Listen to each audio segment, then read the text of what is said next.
the owner and head awesome of OBF, Optimal Body Fitness in Toronto. One of the mentors that I follow and adore and love. And I wanted to interview him a little bit today. We're going to talk about nutrition compliance and what that means for his clients, and hopefully you guys get a little bit out of this. Awesome. It's like, not too many alarms going on. So tell me what you think is one of the bigger challenges that you face with your clients in terms of nutrition. I would say the biggest challenge we face would be people falling out of the habit of tracking nutrition. Yeah. So basically what that means is whenever anyone gets started, I don't know if I should look at the camera. Basically when anyone gets started with their nutrition, they start excited. It's called momentum and motivation. So obviously they're going to do everything that's necessary to succeed, but then eventually as the results continue to come, time goes on, they start to fall slowly back into old habits, hoping that they're going to be able to continue seeing the results that they want to see without adopting that new behavior into their lifestyle, because it's not easy, and everyone wants easy. Yes. So if someone can continue seeing fat loss results without continuing doing the hard things, they're going to try, and often they fail because of that. And once they find out that the results aren't there now, or they've regressed, they can sometimes feel discouraged or feel at fault or feel disappointed. And it's often they think that something's not working, but what's usually not working is them. They're not doing the necessary work to allow a new behavior to become part of who they are. And so with tracking your nutrition and nutrition compliance, it's extraordinarily important, but it also depends on your mentality towards it. Everyone is different. Everyone starts at different places. Some people need more of a behavioral and actionable list of goals that they can focus on nutritionally, and some people actually need a little bit more guidance regarding what is considered good food and what's not considered good food. So everyone starts somewhere, and you have to be able to figure that out. Yeah. To answer your question. Yeah. And when you find people kind of fall off the wagon, what is kind of your first go-to thing to get them back on? We call them. It's as easy as that. Yeah. If I can get you on the phone and ask you some questions, you're going to likely get started back up. Mm-hmm. And it's not because you didn't stop doing that because you didn't want to do it. You didn't stop doing that because it wasn't working. You stopped doing that because your current habits are stronger than your new habits that you've yet to form. Mm-hmm. So by us reaching out to you, it helps us re-engage you and pull you back into the mentality that you need to spend time on focusing on building new habits. Okay. And so, just so you guys know, Jon also runs a 28-day program into a longer-term program. And how do you find that transition from the 28 days nutritionally into a longer program? They've been continuing doing what they did the first 28 days. And is that what you do? You just keep them on the same plan? No, we modify certain things generally every month or every 2 weeks based off of their results. Some people more, some people less. I mean, if it's working, we're not going to fix it because you don't fix something that's not broken, right? Mm-hmm. But generally, the transition from the 20-day challenge into our ongoing training, we don't make too many modifications because usually the girls get such amazing results during the 20-day challenge. And what we do is we're really focusing on education the first 28 days. So we're giving them knowledge and tools that we want them to apply to their lifestyle that we would never want them to stop. Mm-hmm. And that's generally what gets them the results. Also, we will preface certain aspects or functions of the nutrition are temporary. Like, for example, low carb. Mm-hmm. Low carb is, to us, an easy way to jumpstart the system, reset your insulin sensitivity, and get the body functioning properly. And then after about 2 to 3 weeks, we'll start to implement some carbs back into their diet. About 15 grams, that's all someone would generally need.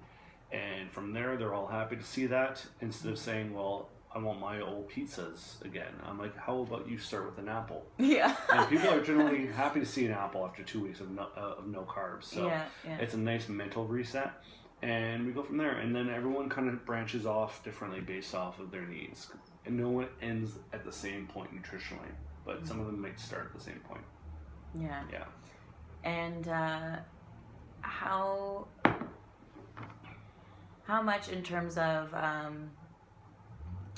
like a long-term motivation, if you will, do you think depends on sort of where their minds are at? Nutritionally? Well, the thing I've noticed now with our clientele over the years is that we will get some clientele who will track every detail of their nutrition to the point beyond of what we would ever expect of them because they enjoy that. And those clients generally will see faster results than anyone else. But we don't expect that from most people, and it's not realistic for the majority of people out there. So we try to take a bit more of a realistic approach with nutrition, like to find that kind of balance, because a lot of these women are moms and have very little time. So trying to keep their nutrition up while feeding children and spouses or whatever, and everything's kind of on the run can be very difficult, and having that difference, like if they're eating something different from what their family is, like it's kind of tough for them to kind of keep it up long term. For sure. So I mean, I say this all the time, and it's not always easily taken from a male's perspective, but generally the mom is the head of the household. So what the mom cooks, the family will eat.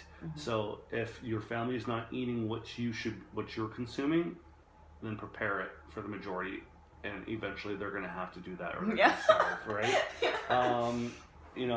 Back from when I was raised, my mom was the head. If she put something on the table, we would eat it. It doesn't matter what it was. If she wants us to eat it, we're eating it, or else we're not eating anything at all. And I think because of convenience nowadays, everyone wants what they want, and it's causing too much issues. It's making someone else's nutritional beliefs and values hard to manage when they have other people that depend on them. But you've got to try to disconnect yourself from that. And it's not necessarily looking at a piece of paper with a recipe on it going, this is the only thing I can eat today, whereas all my family wants pasta. You can still kind of manage that. You can eat with them. You can make zucchini noodles and still eat pasta with them. It's not going to be carb rich and make you feel bloated at the end of the day. So finding ways to manipulate your nutrition so that way you don't feel like you're being disconnected from a dinner with your family is going to be more beneficial for you long term. But you do have to be a bit more creative. At the end of the day, most of us were not given the tools that we need to be able to know when we're full and know when we're hungry, know when to not eat, know what to eat and what is good for us and what is bad for us. We just weren't taught that in today's day and age. So if you want to achieve that, you have to definitely reteach yourself that. So I say this to all of our clients. When you're tracking your nutrition and when you're following grocery lists and you're trying to sort out your macronutrients, think of those as school books. And you're carrying those heavy school books in a backpack. And of course, that's one of the most annoying things about school is your heavy, heavy backpack. But eventually you graduate. And once you graduated, you get a career. And once you've gotten a career, you don't need your books anymore. And you could just be a success. So the same thing goes for this nutrition. In any program, there's lessons to be learned. So you have to carry those lessons with you until you have a career, aka a new lifestyle. And then boom, get rid of the books and you're a new version of yourself. But you have to be willing to commit to that process. Do you ever come across with women in your programs this sort of idea that they think that in order to be fit, in order to be eating well all the time, it's like an all-consuming sort of obsessive thing that they have to do in order to be successful? Like, do you come across that? Because do they become obsessed about minor details that maybe don't matter that much? Because we talk a little bit about there's fear actually from a lot of the girls where they think that if they become this fit person that they're going to be missing out on things, that other people are going to judge them as being obsessed with either their body image or their weight or whatever, and that they're missing out on life because they've chosen to adopt a certain lifestyle. And I kind of put it in a different perspective, because even as they're going through it, it's like, well, if you constantly judge a fit woman as a certain way, you're never going to be that, because you don't want to actually fulfill that negative connotation. But do you find that any of that ever comes up where it's like you're kind of your own worst enemy with any of your girls? But that's just fear. I mean, everyone is going to be afraid of what's to come, right? Because it's never been there before. It's change, and change is scary. And change doesn't always mean that what you expect is coming is going to actually happen. It could be something amazing that changes your life for the better. And to assume that you know what it's like to be in that shape and to live a lifestyle like that is silly, because unless you've been there, you really shouldn't have a judgment. You should just commit yourself again to your goal and see what happens. Worst case scenarios, you're in the best shape of your life. You're able to wear a bikini on the beach without ever caring about how you look, or if someone looks at you, it doesn't even matter if you look good or not. You just feel confident. You're able to enjoy the weather and just enjoy your body and feel great. When you've achieved that, I can assure you, things like worrying about not chugging a whole bottle of wine is going to be a loss in your lifestyle, because the level of happiness you're going to achieve from accomplishing your goals and liking who you are and liking what you see in the mirror and being confident and knowing that you're strong and independent, you can take care of yourself and you're healthy, those things are so superior than temporary feelings like going out with your friends and having pizza. I mean, your friends aren't going to go anywhere. Eventually, once you've accomplished such amazing results, they're going to start following you, because you will become the leader in that realm, and they're going to definitely start to put their goals and ideas on top of you, and you can lead them to a better place as well. And from there, you're going to still have all your friends and all your family surrounding you, and they're going to definitely support you and work with you and help you continue to achieve your results while you motivate them. That's generally what happens to a good set of friends and a good set of family.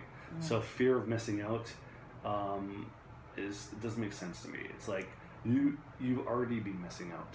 You know, you've been missing out on happiness. You've been missing out on confidence. You've been missing out on feeling sexy. Those are not things you should be missing out, because you only get to live once. You can have wine whenever you want, but you don't always get the chance to change your life. So obviously it's hard for me to understand the fear of missing out, but I can sympathize, but I think it's misguided. And maybe one last thing. You obviously run a gym and everybody works one-on-one.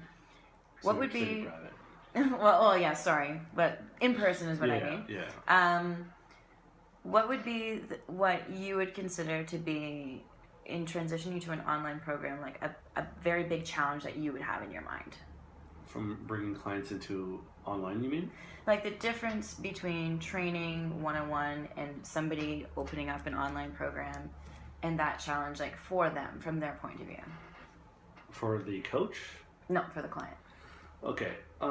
So if a client was going from training one-on-one to online, the biggest issue is they're not going to have that person to watch those minute details and have that energy and have that push and that aggressive motivation. Obviously, going from that to zero is going to force you to see whether or not you have that in you, and you might not. That's life. But that doesn't mean you can't get results. A lot of people can go to the gym and break a sweat and still get fairly good results. Obviously, if you want the fastest results and you want the biggest bang for your buck, it's always going to be a more beneficial if you're face-to-face. But if that's not in your budget, if that's not in your schedule, if that's not in your realm of possibilities, then that's not to say that you can accomplish amazing things online. I've seen insane transformations from your program, which blow me away, which just goes to show that sometimes it's not all about what's happening in the gym. Sometimes it's what's happening in the mind, right? Yeah, I completely agree with that. I think something that's blown me away is, I mean, the results have been crazy in this program, but I also think that there's something about taking that ownership.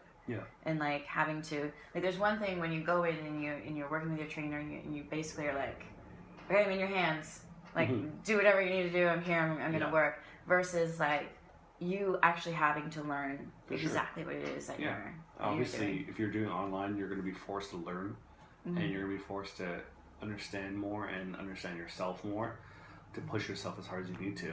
So in the sense that, is it more of a beneficial tool in learning how to take care of yourself? Yes, because having a coach face to face makes it a bit easier in the sense that you don't have to worry so much.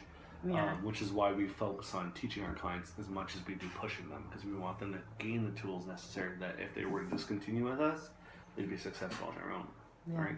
So that's not something that I think most face-to-face training programs or people or trainers offer.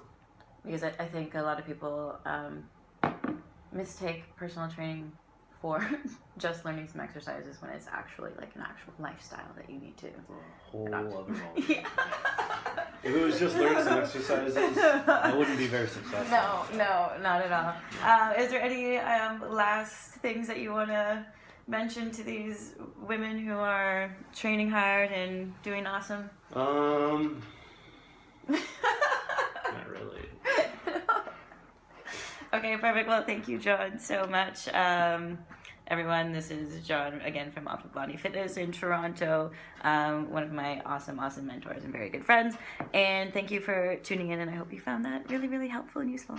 Bye.